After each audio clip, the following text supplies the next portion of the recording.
ونادى نوح ربه فقال رب إن ابني من أهلي وإن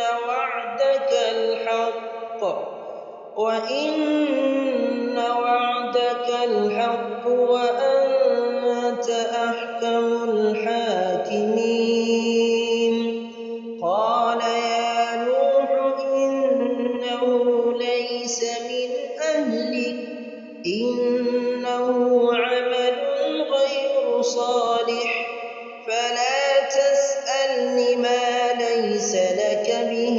علم إني أعظك أن تكون من الجاهلين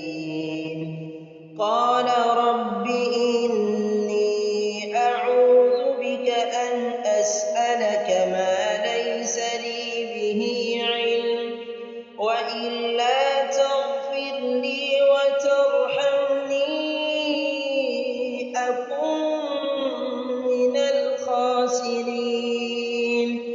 قيل يا نوح اهبط بسلام منا وبركات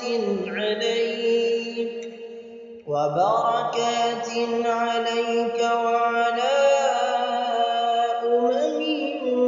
ممن معك وأمم سنمتعهم ثم يمسهم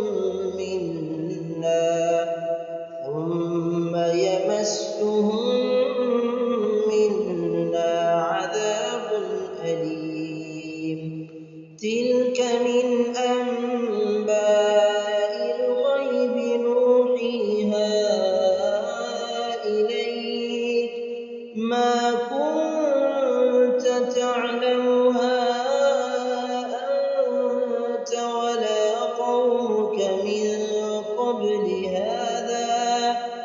فاصبر إن العاقبة للمتقين